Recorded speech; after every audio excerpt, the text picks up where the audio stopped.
What's up? Oh, I'm just compiling all the top sports scores, news, and odds so I can make the very best bets. Me too. BetOnline.ag. Join today and receive your 50% welcome bonus at betonline.ag.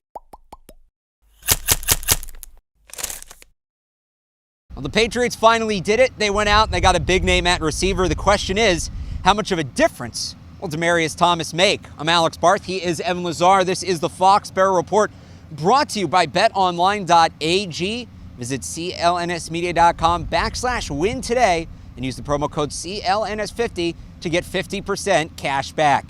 Evan, we'll start with the name itself, Demaryius Thomas. That's nice. You know, if it was 2014. Yeah, I mean, you know, there's a lot of fans out there, I'm sure, that are saying, oh, Demaryius Thomas, that's cool. So, yeah. but that's what I want to ask you. Yeah. Is this a big deal because of the player or just because of his name?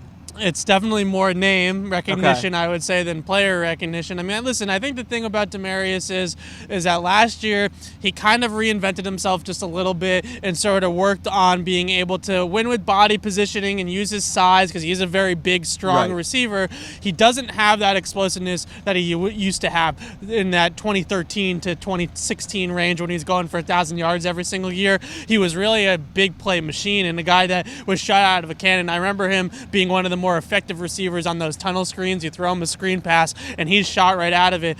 He's not that type of player anymore, but he's gotten a little bit better with his route detail, I think, over time. I am sure that Josh McDaniels vouched for him in terms of his football IQ. McDaniels drafted him. In his makeup in order to be able to pick up the Patriots offense. And obviously, a lot of people overreacted to that worth up to $6 million figure. He's only guaranteed about $150K. He's only got a cap hit of a little bit over $2 million next year. This is a low-risk, high-reward move. If he doesn't work out in training camp, if he's not healthy enough to be on the active roster week one, he's going on IR, he's getting cut. This is not something that you need to worry about cap-wise.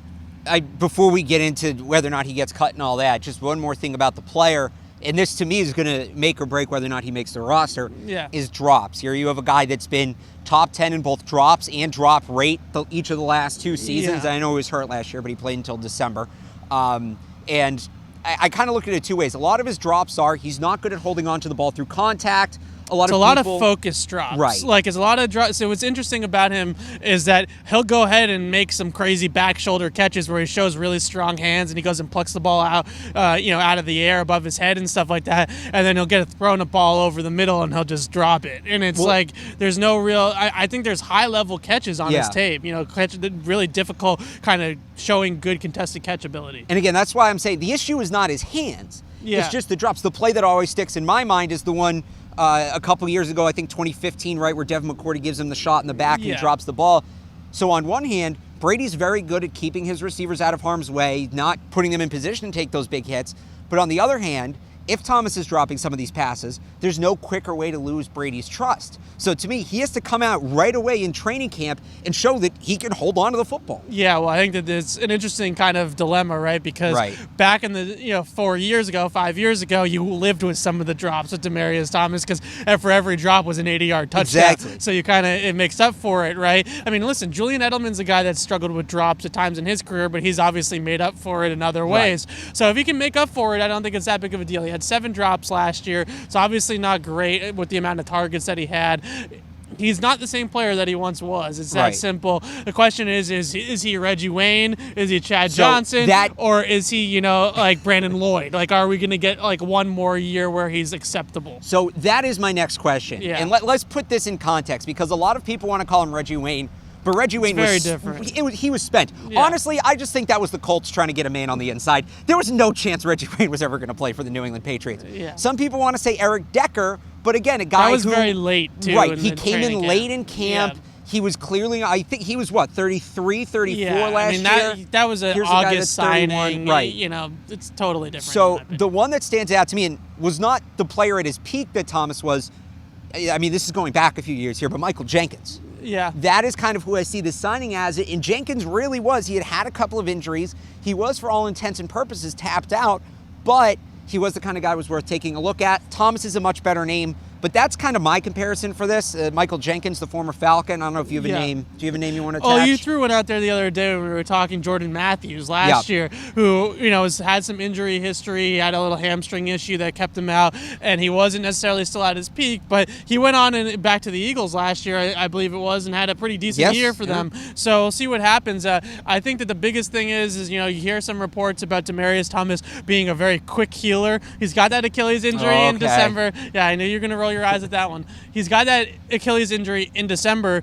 There's a very good chance that he's not even ready to play week 1. Right. And then you got to pick up the system, get in Tom Brady's circle of trust. A lot of things have to fall right for this move to kind of work out for the Patriots. So before we wrap it up, I kind of want to look further down the road. Yeah. Because like you said, Thomas might not be ready for camp. The Patriots, even with him, still probably need a wide receiver, and I should say that he is apparently making very good progress. Yeah, and that so there is could the be report. a chance. Yep. Yeah. But if he's not, the name I thought they were going to bring in, and the name that's still out there, and I still wouldn't rule out, is Michael Crabtree. Now, Thomas has the connection to McDaniels. He drafted him, but to me, two guys who are the same age. Crabtree is not coming off of an injury. I think he's a better fit in the Patriots offense. Is there anybody else you're looking at, maybe Crabtree or somebody else who they could sign in addition? I don't really think so. I think Crabtree's an interesting name for post-draft. Like if the draft at wide receiver doesn't go right for them, then maybe they bring in another veteran receiver. I think that really the Patriots tend to put guys in the player personnel department into tiers, right? And everybody kind of fits into a tier, and you feel comfortable signing most guys from that tier, and maybe, the connection to Josh McDaniels is kind of what put Demaryius over the top.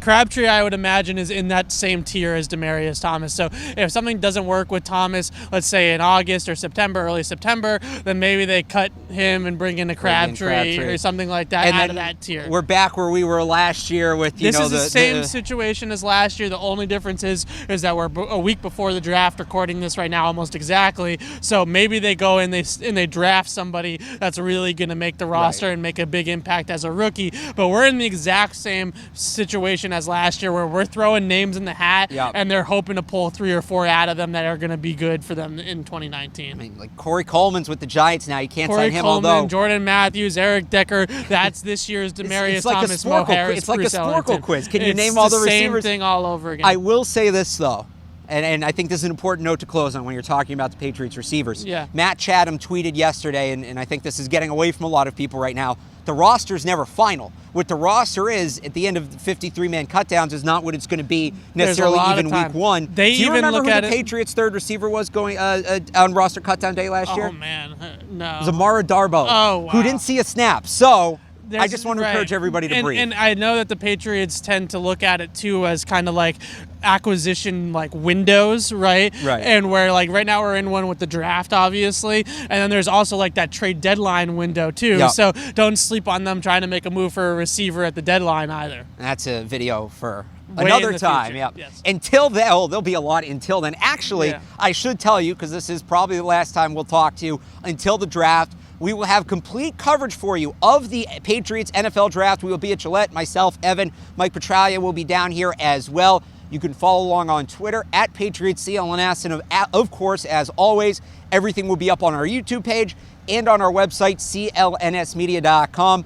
This video and all of our draft coverage is powered by betonline.ag. Visit CLNSmedia.com/win and use the promo code CLNS50 today. For Evan Lazar, I'm Alex Barth from Gillette Stadium. Thanks for watching.